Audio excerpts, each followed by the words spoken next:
Hello world of YouTube and welcome to something that is not in fashion anymore, a tier list. Specifically one I've been wanting to do for a while and one that I held off on because I've been waiting for one particular album to hopefully drop to make this video feel more complete, and it did. So I'm going to be breaking down, I'm going to be ranking the comeback albums that have come out this decade, talking a bit about the time between records from these bands, and just generally rank them in terms of how I think they fit in the band's catalog, them generally as records, and just talk about the return of a handful of acts that were gone for a period of time. Now, the period in particular is important. People could call anything a comeback, really. My caveat was that it had to be at least 5 years, and if it was on the lower end as far as the number of years, there had to be a massive change in the band. So there's only 3 albums I'm going to be talking about today that came from just a 5-year break, but during that time there was a shakeup in the band, there was a breakup and comeback. There was something that happened with the band in particular that caused them to have a comeback record, as it were. With that caveat out of the way, let's start with the one that I waited on. Tool's Fear Inoculum. Now, Tool is a band that I like. I said in my review that came out a couple months ago that I like this band. I don't think that they're amazing. I think that they're okay. I think that they have some really good records, but they're a little overrated in my opinion. And Fear Inoculum is a release that kind of fits Tool, my opinion on Tool to a T. It's a divisive record, to say the least. Some people really hated it, and some absolutely love it and think it fits beautifully in the band's catalog. While I think it fits beautifully in the band's catalog, I don't think it is all that fantastic. I think it's better than 10,000 Days, if only because the methodical approach leads to some interesting sonic ideas, and it lets Danny Carey's drum skills really shine. But as a whole, I feel like as time goes on, this record's going to fall into relative obscurity. It's going to be that, oh yeah, Tool did a comeback record thing. If they keep making records from here, then they might improve upon this. But as far as the current landscape of comeback records, there are much better ones in these ranks that I feel like do a good job at extending a band's sound or solidifying a band's legacy. This did a little bit of A, but didn't really do anything of B. I don't think it did anything to extend their legacy into the 2010s in any meaningful way. So I'm going to give this a C. I give the album a 7, but given it's a comeback record, I think as a comeback record, it's incredibly underwhelming to me personally. Especially after coming after a 13-year break, I don't think it was worth the 13-year payoff. This could have easily come out in 2010, and it would have been a much, probably better record in hindsight. Because I do think that factors into the greatness of the record if it's a comeback album.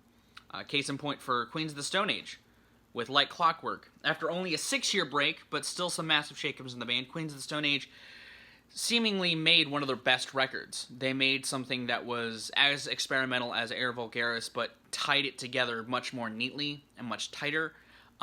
They also brought in just a revolving door of guests to make the album that much more special and cement it as, again, one of the band's best in their catalog. And that's why I'm giving this an S. This is an S rank, my guy. By the way, shout out to Hannah. This is her template from her pop punk tier list video. I got it from her, so much love to Hannah. Thanks for the template. And yeah, with that, we're going to go into MBV, My Bloody Valentine's comeback after 22 years of dormancy. This record had so much hype revolving around it, and given that it was their return to form after Loveless, I thought it was good. I thought it was really good. It's not a record that I revisit as much as Loveless, or even their stuff before Loveless, but it is still a quality record. I don't think it did anything special. It didn't cement the band's legacy as a band, like as a group. I think that it's a good record in its own right, but in the similar vein of Tool, it kind of existed, and I feel like given it hasn't really been discussed in its comeback, or since its comeback, and hasn't really led to anything of note from the band. They kind of just put this out and have teased new music again. They've kind of gone to the same, through their old tropes. I'm not going to give this a huge high ranking. I'm going to put this at a B, because I think it at least sticks to its guns as a My Bloody Valentine record. Tool, I feel like Fear Inoculum was kind of a semi-failed experiment. It has some cool sonic ideas and tries to do something with their sound. It just doesn't consistently deliver, whereas MBV is a little more consistent. That's my take on that. Next, Material Control by Glassjaw. 15 years of dormancy after their last record, and Material Control came out a couple years back, and it was on my Albums of the Year list, and I think that this is a good example of a band just coming back and making a good record. You know, they came back and they made a really quality release. I feel like this one was more worth the wait than, say, an MBV or a Fear Inoculum. It's at least a consistently good album with some interesting sonic vignettes in it, and it's one that I feel like, for its genre, really brought the heat. I'm giving this an A. I'm putting this in the A rank. I didn't mean to organize this in a way where I could kind of clearly define what's going in what rank, but hey, that's where that's going. Next, American Football with American Football 2. This record had a lot to follow up. It was 17 years in the making, and man, it kind of underperformed, but it did something great. It set them up to make something even better with American Football 3, which came out this year. But this comeback, I liked it. I liked it more than a lot of my contemporaries. I thought it was cool that they kind of just matured the writing. Instead of being sad teens, they were sad dads, and I was cool with that. The sounds were very similar to their first album. They didn't really do anything to expand it, but like I said, they at least set themselves up to make something even better a couple years later, which is something else I'll talk about in another album a couple down the line. But that's why I'm giving this a B. It's good. It's a good record, and it kind of falls under the if it ain't broke, don't fix it formula, but it is, as far as a comeback record, not as worth it as, say, a Material Control or a Like Clockwork was. Now, Chiba Motto, Hotel Valentine. No one's really talked about this record on the internet other than me. I love this record. I think it is amazing. It came after a 15-year dormancy where they broke up and came back, and this is still a record that I come back to. It was one of my albums of the year in 2014, and as time has gone on, it's done nothing but grow. And the only unfortunate thing to stem from after this record is that they broke up again. Chiba Motto broke up again. They came back, dropped this after being gone for so long, and then they just left again. And it sucks. But this is what a god-tier comeback record does.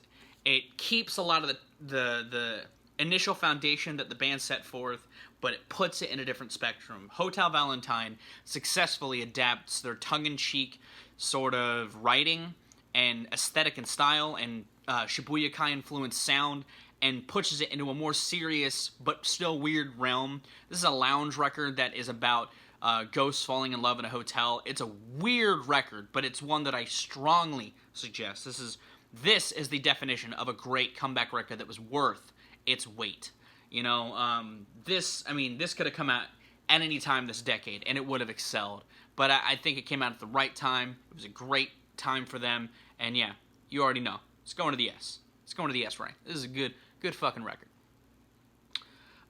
Next, Humanz by Gorillaz. Like American Football, I like this more like my contemporaries, and it does what I think American Football 2 did. Set them up for something better. I like the Now Now more than I like Humanz in its initial chorus, even though I did a redacted on it, which if you haven't seen it. But yeah, this is a good comeback record. It's solid. I think if it had taken longer to come out, it would have been underwhelming. But the fact that they're still making music now, like they came back with this and now they're just chugging along and making more consistent work. It was worth it. It's worth 7 years. I'm gonna give this a B. Again, not the worst thing. I like a lot of the songs on it, but it definitely had some issues. Same with the LCD sound system, the Physical World. Kind of set them up to do something better. I think the Physical World's good, but it's nowhere near as good as the record that they dropped a couple years back. But I feel like if this record didn't come out, we wouldn't have gotten that record. And so I like the Physical World. I think it's solid, but it's not nearly worth the A or the S. This is another B. This is another B record. LCD Sound System, The American Dream. Again, like Humanz, I like this record a lot more than my contemporaries. Only after a 7-year break, I think this is a fine comeback. It does some weird things with their sound and pushes it into some new directions. I'd like to see them continue making music. They haven't announced anything yet, at least to my knowledge. But this is a good record. It's a bleak record, but it fits. It fits the band's sound, and it fits the time that it came out. It was timely, and I think it was good. This is going in the B tier. I'm going to be a B-boy today. Hopefully I don't know if there's going to be any more Bs, but this is good. Slow Dive. Slow Dive came back after 22 years. 22 years of dormancy until this came out. And like a couple of other records I've talked about, I like this more than my contemporaries. This was on my Albums of the Year for 2017.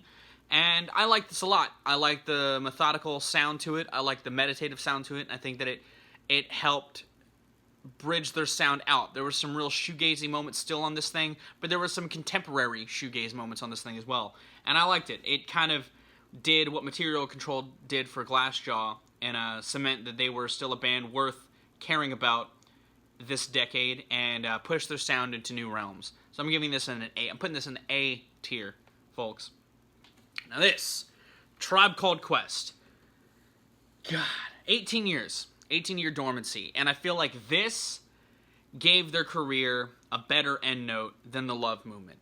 You know, when this came out, it was a big surprise to everybody. And the fact that Phife Dawg was on it throughout a decent amount of it was a bigger surprise. And it was a great treat for fans of A Tribe Called Quest and fans of that era of hip-hop. You know, it is a great fucking record, and one that continues to grow on me. You know, it was in the middle of the year list for 2016, but it just keeps growing for me personally. I think this is, again, like Chiba Motto, an album well worth the wait, and one that solidified Tribe's legacy even more and showed that their sound is more relevant than ever in 2016 and has aged like fine fucking wine. This is an S. This is an S, folks. S tier, top tier, comeback record. The Avalanches. Now, like Tool and My Bloody Valentine, this had a hill to climb.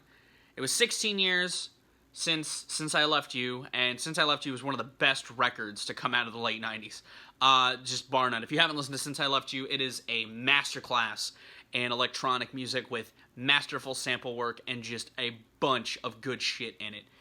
And Wildflower's okay. It's okay. It's fine. It's nothing amazing, but it is underwhelming. Some of the production ideas get a little tired by the end of its runtime, and it is...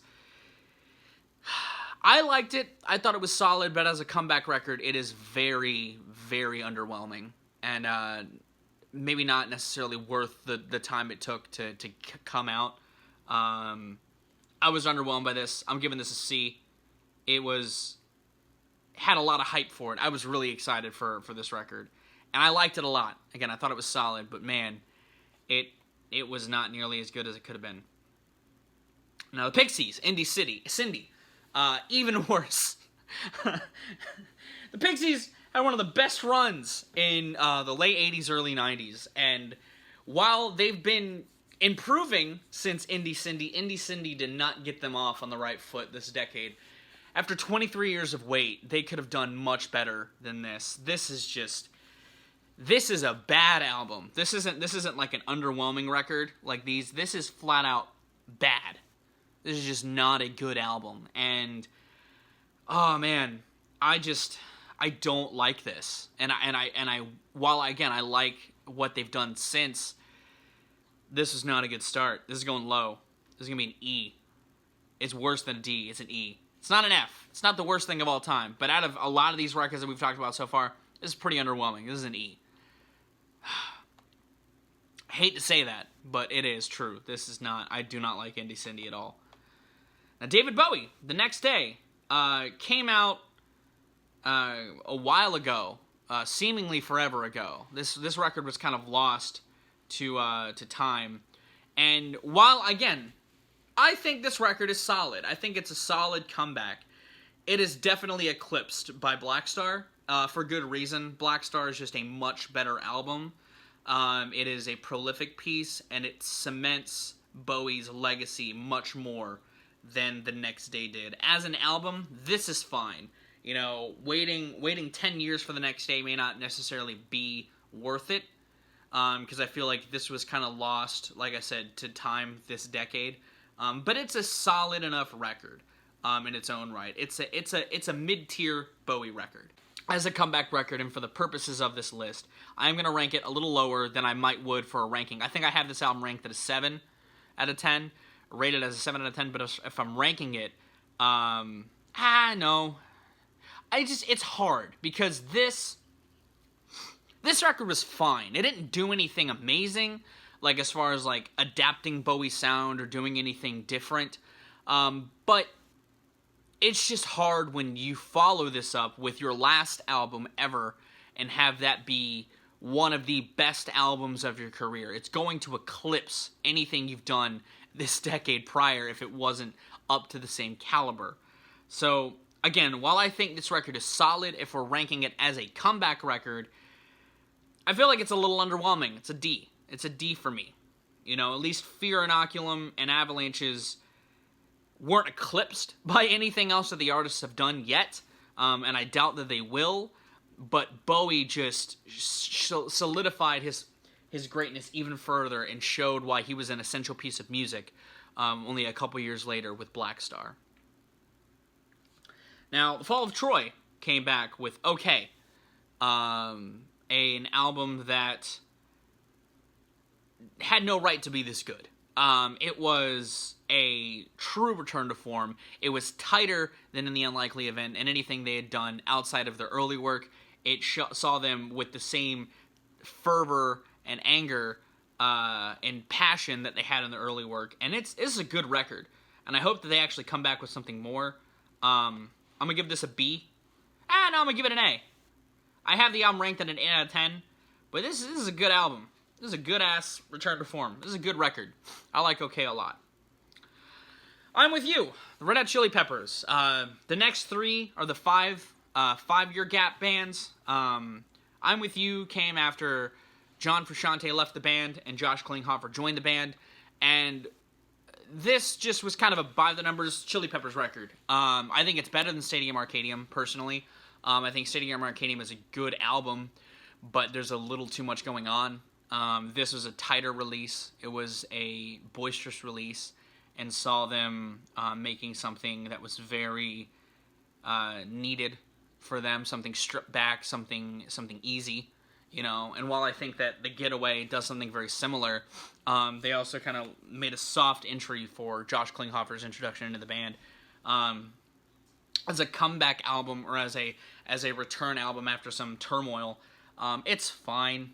It's not up to snuff with their gold god tier material, but isn't really anything that doesn't really leave anything to the imagination. I'm gonna give it a C. It's fine. It's nothing that necessarily does anything wrong. But yeah, as a by the numbers sort of Chili Peppers record, you could do worse. Now, Save Rock and Roll, Fall Out Boy's return after Fully Ado, saw the band shifting their sound into something that they would then turn into just nothing good. Like, I think this record's fine, but I think that as they've continued to make music, they've had diminishing returns. I think that American Beauty, American Psycho is maybe on par with this, but Mania is just a piece of shit. But I think that because this is what started it, it's got to go lower. Again, this is fine. I think that it's a fine enough record, but because it led to much worse material from the band, I'm putting it at a D tier. I'm putting it at a D tier. I like The Next Day more than this as an album, but as far as a comeback record, achieving something else, this is a this led to some genuine shit. And I feel like if this wasn't successful, they wouldn't have kept going down this path. But it was successful, and so they keep making more and more accessible music, and made arguably one of their worst, or not arguably, they made the worst record of their career with Mania, and yeah, it's not good. On the other hand, Hesitation marks threw Nine Inch Nails into a new decade of great rejuvenation. This album is quality. A quality fucking record. It is tight. It is a true return to form. When this record was coming out, I was all over covering it. You guys know, I got a Trent boner. I love me some Trent Reznor, and there was no way I wasn't going to include this here, even if it was after just a 5-year breakup with the band that saw Trent exploring different projects and prospects that are also really good. But yeah, this is good. I don't think it's as essential as these, and I think that they've done better things post this return, post Hesitation marks, but this is quality.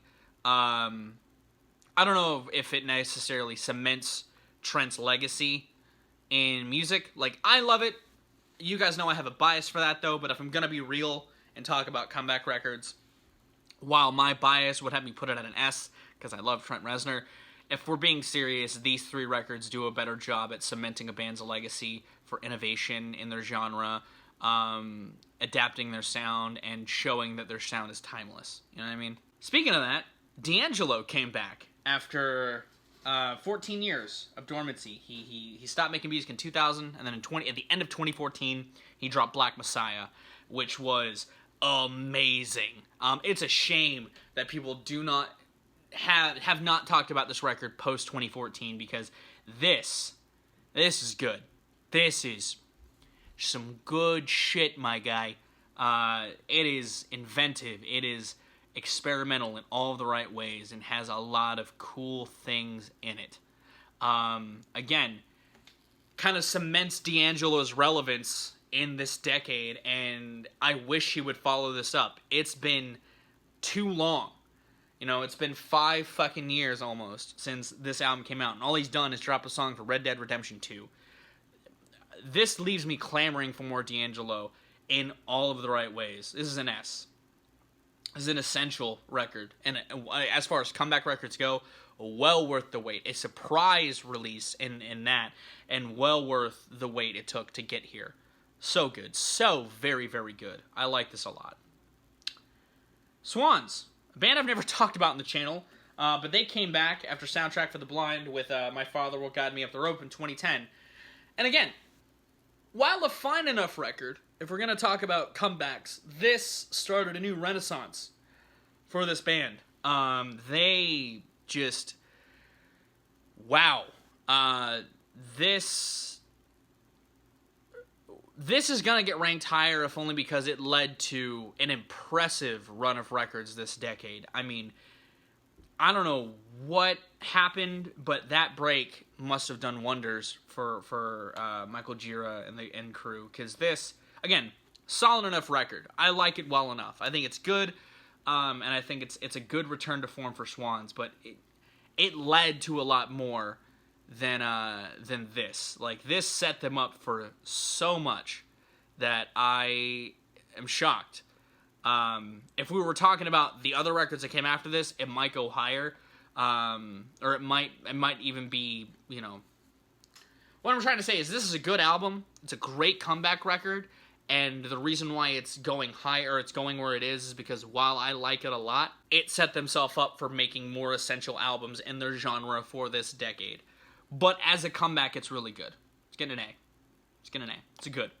Again, it doesn't do what these do, but it does what these do. Cements that the band is important. Cements that they have relevancy in this decade, and led to, in some instances, making incredible music afterwards that continued to define their sound and make it important for its genre and in general for music this decade.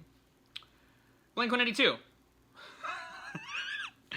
Let's go from experimental, noisy rock to Blink-182. Swans to Blink-182. Where else are you gonna get that, folks? Neighborhoods came after a period of silence. They broke up. They did their own things, and Neighborhoods came back. I enjoy this record. I think it's fine.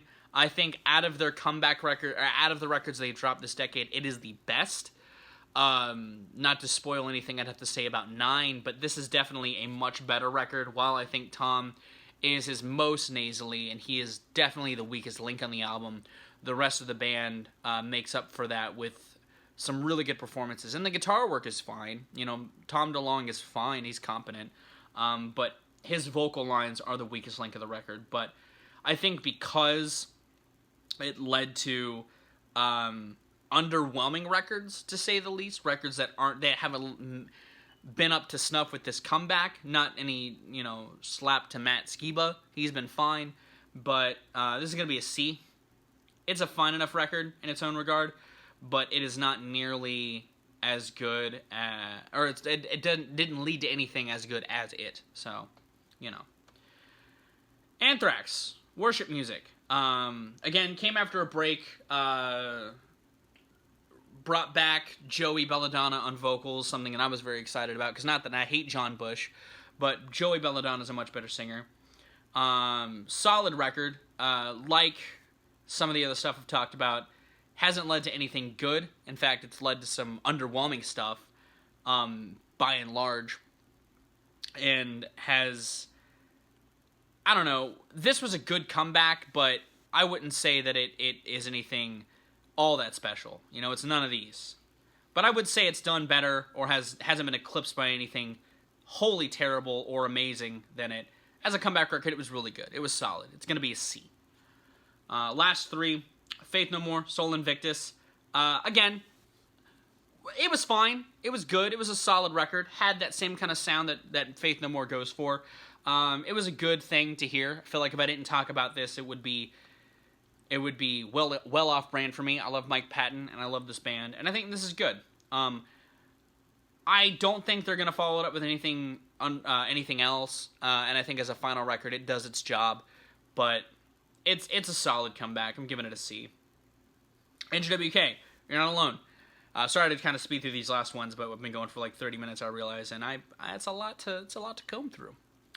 NJWK, You're Not Alone, does a better job at coming back, and has solidified, it brings his ideas and his mantras set forth on his earlier records full circle, really gives people a taste of what he's been doing since he's been gone, and expands his sounds in the proper ways. This is a proper comeback. I know this is a divisive record in the scene, but I liked it a lot. I think it was solid. I don't think it needs to be followed up with anything, but if it is, I hope that it's as good as this. I'm giving it a B. Rammstein, 10 Years of Silence. They came back with another Rammstein record, which is fine. I don't know if it was necessarily worth the wait. I know I gave this record pretty decent praise, but if they were to call this their last record, I wouldn't be surprised. I think it does a decent job at closing things off. But again, after 10 years of wait, I don't know if it was worth it. I think this could have come out earlier and it would have been a better record. But it's still fine in its own regard. I'm going to give this a D. It's fine. I'm giving it a C. I like it about as much as Sol Invictus as far as a comeback record goes. And it hasn't been eclipsed by anything. Again, I feel weird putting this so low because it's a fine enough record.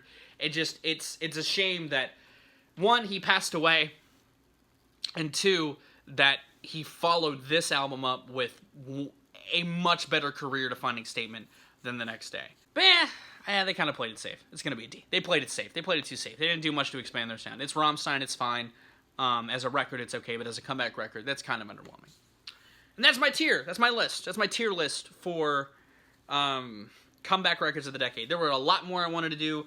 De La Soul's and the Anonymous Nobody. The Breeders' All Nerve. Vampire Weekend's Father of the Bride. Slipknot's The Great Chapter. There's a lot of comeback records that came out this year. But as you can see, with the ones I chose, there was a lot to talk about. And there was a lot to do. So that's why I'm calling it there. Calling it there. Thank you for watching. Hopefully you enjoyed this. This is probably the only tier list I do, because there's a lot to talk about. But hopefully you enjoyed this. What do you think of this? What do you think of the tier? How I put this together? Let me know in those comments down below. I'm going to get out of here. Thank you for watching. If you enjoyed this, be sure to like. If you would like the music, gaming, and general nerdery content I bring, be sure to subscribe. I'm going to get out of here. I have been Viral Rack. You guys have good days, lives, and situations. Be sure to join the Patreon if you want to support the channel. Special thanks to my patrons. Linked in the description of the Patreon. And I'll see you another day.